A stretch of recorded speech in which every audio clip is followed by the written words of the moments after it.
Hello and welcome to all dear students. मैं कुलदीप एक बार पुनः आपका स्वागत करता हूं अपने इस यूट्यूब चैनल पर। देखिए, आज से मॉडर्न हिस्ट्री की वीडियो में डालनी शुरू कर दूंगा। मॉडर्न हिस्ट्री की आपकी क्लास चलेगी आपके उत्तराखंड पुलिस को लेकर, है ना। सिलेबस तो सभी सेम ही कर दिया दोनों का, है ना, पुलिस का, आपका एसआई का भी और पुलिस का भी। तो आपके बहुत इसमें हेल्प आपको बहुत मिल जाएगी। ज़्यादा टाइम वेस्ट नहीं करूंगा। और एक चीज़ आप ध्यान रखिएगा, तोमर एकेडमी में हमने उत्तराखंड पुलिस के नए ऑफलाइन बैच शुरू करे हैं। 1 से 4 बजे तक उसके क्लास का टाइमिंग रहता है। तो अगर कोई आप में से इच्छुक है वो ऑफलाइन पढ़ने का, तो हमारे तोमर एकेडमी में आइए और क्लास ज्वाइन कर लीजिए, है ना। चलिए, स्पेशल पुलिस के लिए हमने बैच बनाया है। आज मैं शुरुआत करने जा रहा हूँ भारत के आधुनिक इतिहास के बारे में, मॉडर्न हिस्ट्री ऑफ इंडिया के बारे में, है ना। भारत का आधुनिक इतिहास, भारत का आधुनिक इतिहास, आधुनिक इतिहास। पता है आपको इतिहास के बारे में? इतिहास को 3 भाग में डिवाइड करते हैं, प्रागैतिहासिक काल, आधि ऐतिहासिक काल और ऐतिहासिक काल। फिर उस ऐतिहासिक काल को भी 3 भाग में डिवाइड करा जाता है, प्राचीन, मध्य और आधुनिक।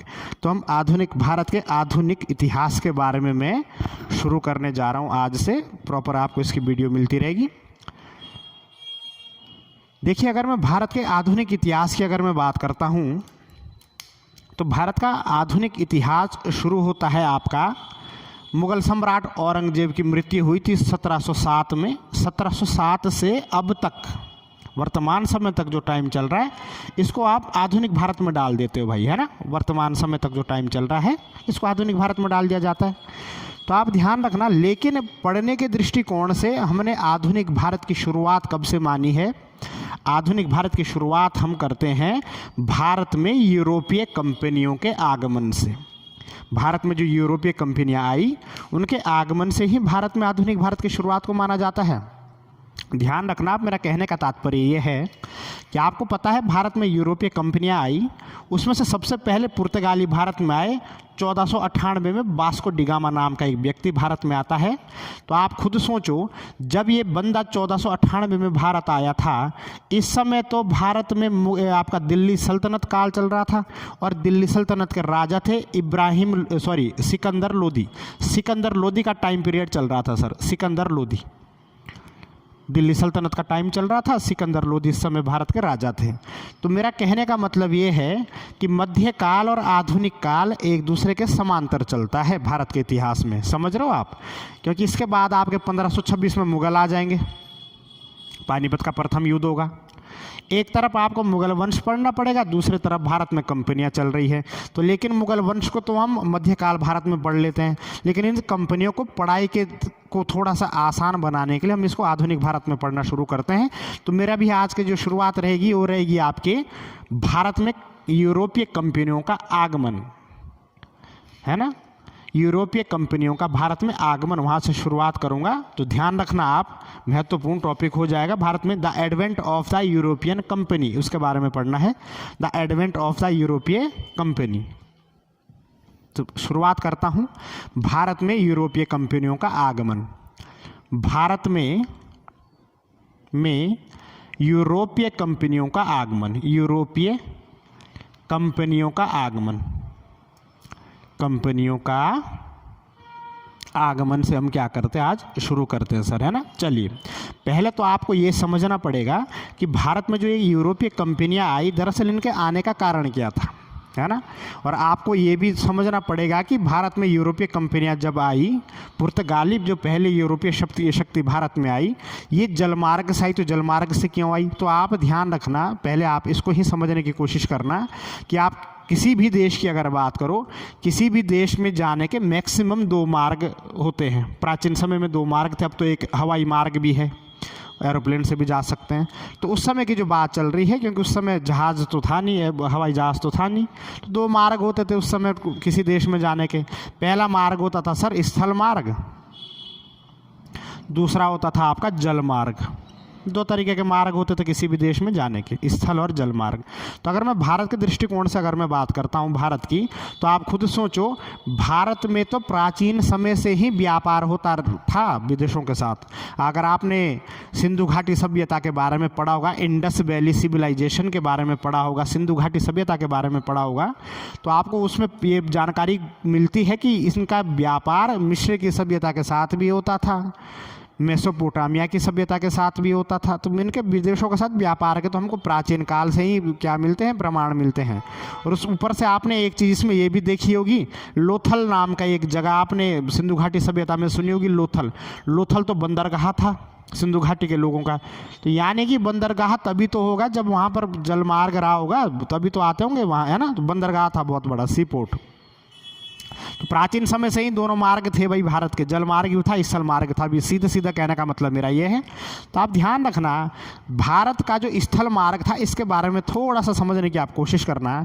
ये आप भारत का जो जम्मू कश्मीर वाला रीजन, आप इसको मान के चलो, ये मैंने जम्मू कश्मीर का थोड़ा ड्रॉ करा है ना, बस समझ जाओ बस आप, है ना, भावनाओं को समझो।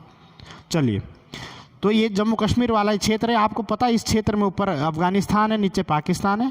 तो अफगानिस्तान के बॉर्डर पर एक पर्वत है जिसको हिंदू कुश पर्वत कहा जाता है, हिंदू कुश माउंटेन, ध्यान रखना, हिंदू कुश पर्वतमाला अफगानिस्तान के बॉर्डर पर है ना। तो हिंदू कुश पर्वतमाला के अंतर्गत कुछ दर्रे हैं, जिनमें से उन दर्रों का प्रसिद्ध एक दर्रा है जिस दर्रे का नाम है खैबर दर्रा, खैबर। दूसरा है गोमल, खैबर, गोमल, बोलन, 3-4 दर्रे हैं कुछ, इसमें प्रसिद्ध दर्रा है खैबर दर्रा। इन दर्रों से ही भारत में एंट्री होती थी स्थल मार्ग से। अगर आप खुद सोचो, अब जैसे मैं आपको एग्जांपल दूं कि 712 में एक प्रसिद्ध आक्रमण हुआ था भारत में, मोहम्मद बिन कासिम का प्रथम सफल मुस्लिम आक्रमण हुआ था, है ना। तो अब जाहिर सी बात है कि उतनी बड़ी सेना को लेकर मोहम्मद बिन कासिम नाव में तो आया नहीं होगा जल के मार्ग से, ना, सीधी सी बात है भाई, स्थल मार्ग रहा होता होगा।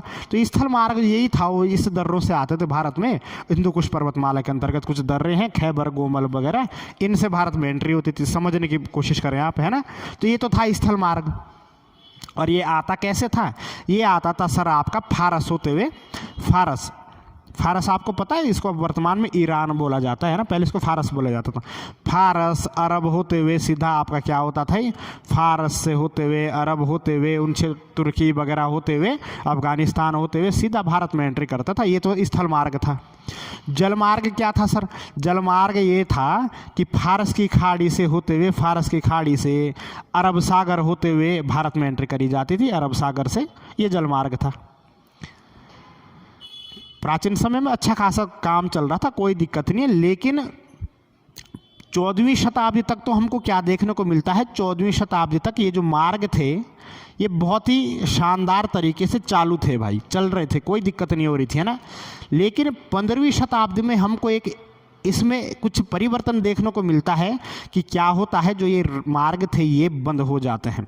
और आप ध्यान रखना, इन मार्गों के बंद होने का कारण क्या था वो थोड़ा सा आपको समझना पड़ेगा, फिर मैं आपको समझाता हूँ कि भारत में कंपनियां क्यों आई।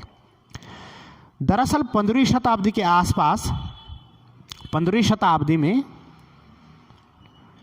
इस फारस, ईरान, जो ईरान तो अब इसको बोला जाता है फारस को, वर्तमान में ईरान, अरब वाले क्षेत्र में क्या हो गया था, इस पूरे क्षेत्र को बाल्कन प्रदेश बोला जाता था। बाल्कन नाम से जाना जाता था सर, किस नाम से जाना जाता था? बाल्कन।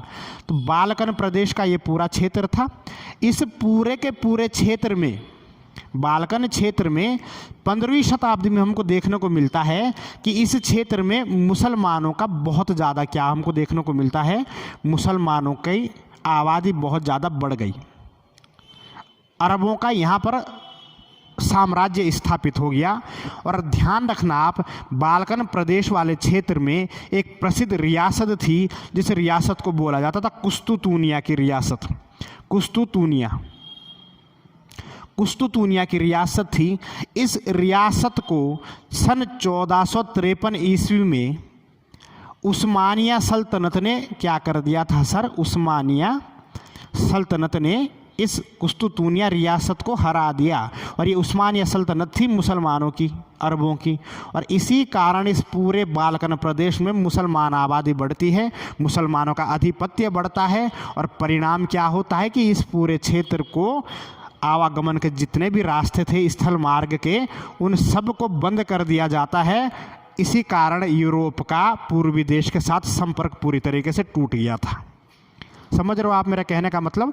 कुस्तुतुनिया, ध्यान रखना, 1453 में जीता गया था कुस्तुतुनिया को।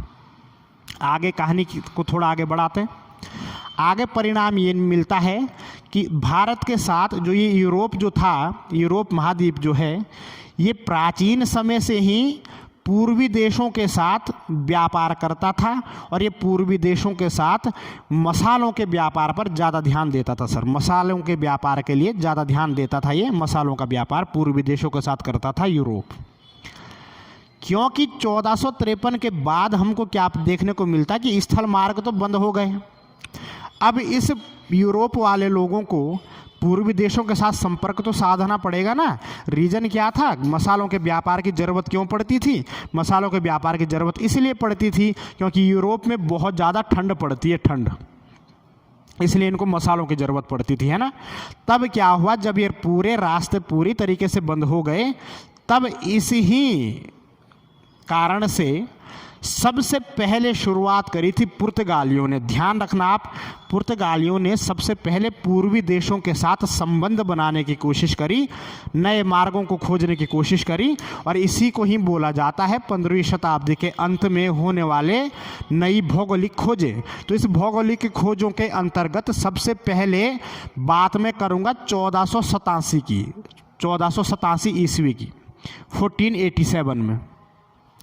पुर्तगाल के एक व्यक्ति थे, नाम था बार्थोलोम्यू डियाज। देखो बेटा, सारी चीज़ों को पढ़ना है। बार्थोलोम्यू डियाज नाम के एक व्यक्ति थे, बार्थोलोम्यू डियाज। इन्होंने सबसे पहले प्रयास करते हैं कि हम नए रास्ते को खोजेंगे, पूर्वी देशों के साथ कोशिश करता है बंदा नए रास्तों को खोजने की। लेकिन परिणाम क्या होता है? कहा जाता है कि बार्थोलोम्यू डियाज जब नए रास्तों की खोज में निकले तो अफ्रीका के अंतिम छोर तक ये पहुंच गए थे, अफ्रीका के अंतिम छोर तक। और अफ्रीका के अंतिम छोर को बोला जाता है आशा अंतरीप। आशा अंतरीप नाम से जाना जाता है अफ्रीका के अंतिम छोर को। वहाँ तक ये पहुँच गए थे। कहा जाता है कि यहाँ पर ये तूफान में भटक गए और तूफान में भटकने के कारण इनको रास्ता नहीं मिला, वहाँ से वापस आ गए थे। पर ध्यान रखना, यूरोप से लेकर अफ्रीका के इस क्षेत्र तक जहाँ तक ये आए थे, इस रास्ते को इन्होंने नाम दिया था the cape of good hope. The cape of good hope route के नाम से इसको जाना जाता था। ध्यान रखना, इस cape of good hope route की खोज किसने करी थी? बार्थोलोम्यू डियाज ने। और इसी कैप ऑफ गुड होप से ही बाद में वास्को डी गामा भी आने वाला है। सबसे पहले बार्थोलोम्यू डियाज ने प्रयास करा था, और इस आशा अंतरीप को बार्थोलोम्यू डियाज ने कहा कि ये आशा अंतरीप नहीं है, ये तूफानों का अंतरीप है। तो ध्यान रखना, आशा अंतरीप को इन्होंने क्या नाम दिया था? तूफानों का अंतरीप बोल दिया था। यहाँ से इनको वापस लौटना पड़ा, कोई सफलता नहीं मिली, बस रास्ते की खोज जरूर इन्होंने करी, बार्थोलोम्यू डियाज नाम के एक पुर्तगाली यात्री ने।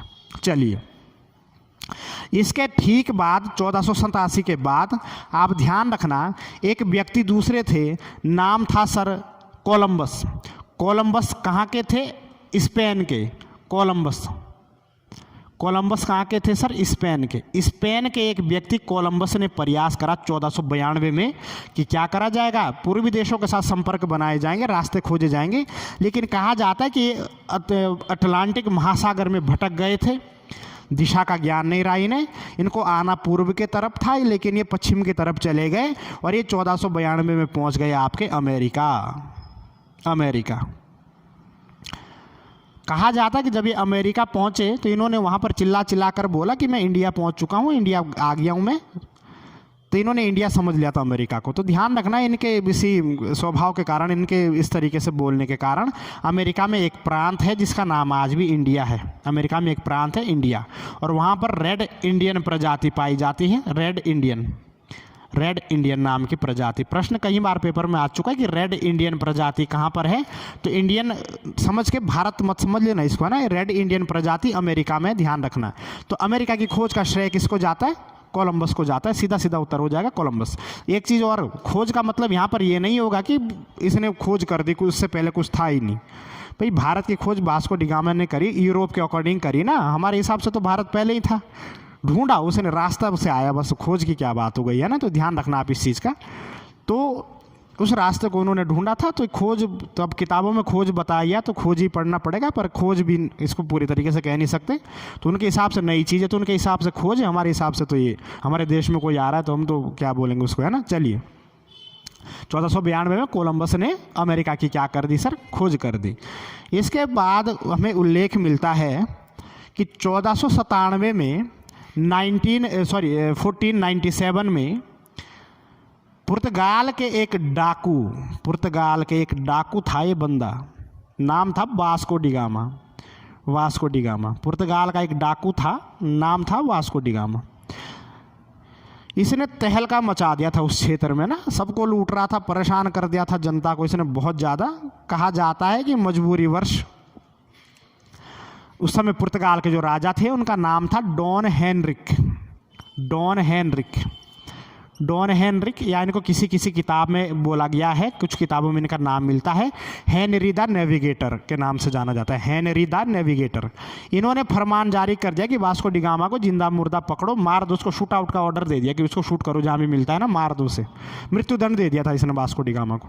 अब वास्को डिगामा एक डाकू है, इसके पास अपना जहाज है, समुद्री डाकू था ये, तो ये अपनी जान बचाने के लिए वास्को डिगामा वहाँ से भाग गया, और अपनी जान बचाने के लिए जब ये वहाँ से भागा तो कहा जाता है कि रास्ते में इसको एक भारत के गुजरात के एक व्यक्ति मिले थे, भारत के गुजरात के व्यक्ति। अब आपको पता है गुजराती लोग पहले से ही व्यवसाय में, प्राचीन समय से ही व्यापार करते रहते, तो व्यापार के सिलसिले में गया होगा कोई गुजरात का व्यक्ति, नाम था अब्दुल मनीद नाम का एक गुजराती व्यक्ति, इसको मिलता है अब्दुल मनीद नाम का गुजराती व्यक्ति रास्ते में मिलता है, और अब्दुल मनीद ने ही इसका पथ प्रदर्शन करा था। अब्दुल मनीद की सहायता से ही हमको उल्लेख मिलता है कि 20 मई 1498 को वास्को डिगामा केरल के कालीकट के कप्पक डाबू बंदरगाह पर पहुंचा था। कालीकट के कप्पक डाबू बंदरगाह पर 20 मई 1498 को पहुंचा था, और भारत में आके ये बंदा क्या बोलता है कि मैं अपने देश के पुर्तगाल के सम्राट के तरफ से आया हूं भारत में। तो उसके बारे में बताऊंगा मैं कहानी पूरी, वास्को डिगामा के बारे में, किस तरीके से भारत में एंट्री होती है। तो ध्यान रखना, भारत की खोज का श्रेय किसको दे दिया जाता है, वास्को डिगामा को दे दिया जाता है। 20 मई 1498 को अब्दुल मनीद नाम के गुजराती पथ प्रदर्शक के कारण ये भारत पहुंचा था।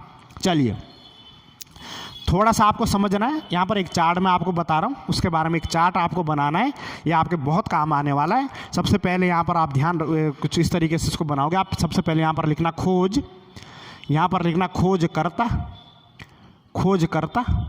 और यहाँ पर आप लिखना खोज करता हो गया सन, टाइम कब इसकी खोज कब हुई। तो सबसे पहले आप ध्यान रखना, आप सबसे पहले ऑस्ट्रेलिया के बारे में आपको बताता हूँ। ऑस्ट्रेलिया की खोज किसने करी थी? तो ऑस्ट्रेलिया की खोज कहा जाता है, ऑस्ट्रेलिया की खोज करी थी कैप्टन जेम्स कुक नाम के एक व्यक्ति थे, उन्होंने करी थी 1770 में। बाद में करेगा ना, पर चलो इसको कोई बात नहीं, पर सीक्वेंस से लिखते हैं ना, इसको सीक्वेंस से लिखता भी रहने दो आप इसे। सबसे पहले आप 1400 उसको खोज कर दी थी कैप ऑफ गुड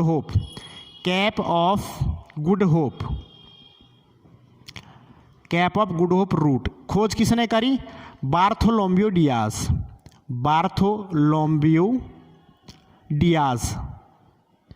कब करी? 1487। अभी बता चुका हूँ आपको मैं, ये है ना। कैप ऑफ गुड होप की खोज किसने करी? बार्थोलोम्यू डियाज ने 1487 में। उसके बाद हमको क्या देखने को मिलता है? उसके बाद हमें अमेरिका को देखने को मिलता है। अमेरिका की खोज किसने करी? कोलंबस कब करता है? 1492। कहीं कहीं पर 1494 बताया गया है, पर ध्यान रखना एनसीईआरटी में 1492 बताया गया है, ठीक है। इसको आप सही मानोगे, नेट पे शायद 1494 है, पर 1492 ध्यान रखना, एनसीईआरटी में 1492 है। अमेरिका हो गया, फिर आपका भारत आता है। भारत की खोज किसने करी? Vasco da Gama. कब करी? 1498। फिर उसके बाद कुछ महत्वपूर्ण और क्या बन सकता है? ऑस्ट्रेलिया के बारे में देख लेते हैं। ऑस्ट्रेलिया की खोज कौन करते हैं?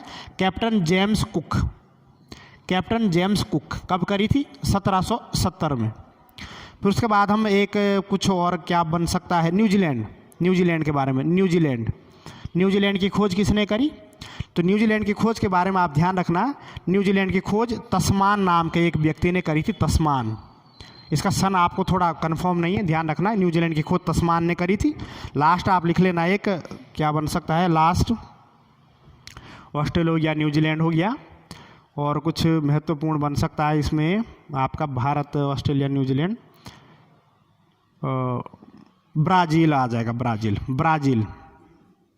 ब्राज़ील की खोज किसने करी? उसका नाम था पेड्रो अल्वारेज कैब्राल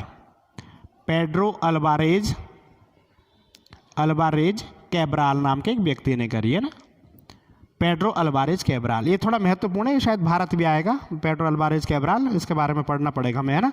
ध्यान रखना आप।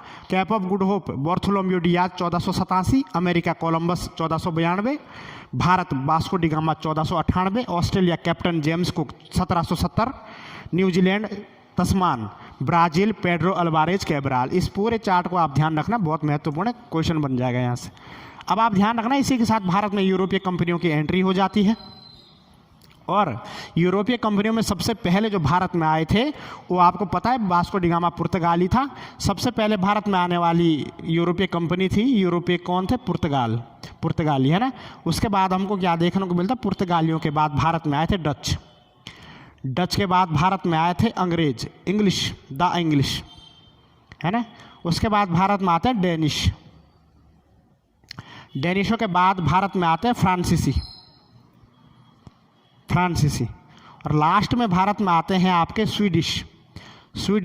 कुछ टाइम के लिए आए थे, कुछ ज़्यादा महत्वपूर्ण नहीं है, पर फ्रांसीसी तक आप ध्यान रखना। क्रम पूछ लेता है इनका भाई, क्रम पूछ लेता है कि इनको क्रम से लगाओ। पेपर में कई बार क्वेश्चन बन चुका है पेपर में ये। पुर्तगाली, डच, अंग्रेज, डेनिश, फ्रांसीसी और स्वीडिश, ध्यान रखना, बहुत महत्वपूर्ण हो जाएगा। यहाँ पर आप एक चीज़ नोट करने लायक ये ध्यान रखना, भारत में आने वाली सबसे पहले औपनिवेशिक शक्ति या भारत में आने वाली सबसे पहली यूरोपीय शक्ति कौन सी थी? पुर्तगाली। और आप ध्यान रखना, भारत में आने वाली सबसे पहले यूरोपीय शक्ति भी पुर्तगाली थी, और भारत से सबसे लास्ट में जाने वाली शक्ति भी कौन थी? पुर्तगाली। अगर आपको थोड़ा सा ध्यान हो तो पुर्तगाली सबसे लास्ट में भारत से गए वापिस। रीजन क्या था? अंग्रेजों को 1947 में हमने भगा दिया था भाई, 15 अगस्त 1947 को हमारा देश आज़ाद हो गया था। लेकिन ध्यान रखना, पुर्तगालियों का कब्जा था गोवा पर, तो गोवा को भारत ने पुर्तगालियों से 1961 में आज़ाद कराया था, ध्यान रखना। तो भारत में सबसे पहले आने वाली शक्ति भी पुर्तगाली थी, और भारत से सबसे लास्ट में जाने वाली शक्ति भी पुर्तगाली है। बहुत ही ज़्यादा महत्वपूर्ण क्वेश्चन है बेटा, है ना। चलिए ध्यान रखना आप, कल से मैं कंपनियों का आगमन शुरू कर दूंगा। सबसे पहले पुर्तगालियों के बारे में पढ़ेंगे, फिर ये क्रम पूरा लेके चलेंगे। आप वीडियो को लाइक करें, शेयर करें, समझ आया तो बताएं, कमेंट करके ज़रूर बताएं कि आपको कैसा लगा। और बाकी आपको ऑफलाइन बैच अगर ज्वाइन करना है तो हमारे तोमर एकेडमी में आइए, near DBS college, Chawla sweet shop के ऊपर जो है हमारा इंस्टीट्यूट है, आपको पता ही होगा इसके बारे में। तो यहाँ पर आप ऑफलाइन बैच ज्वाइन कर सकते हैं। चलिए, जय हिंद, जय भारत।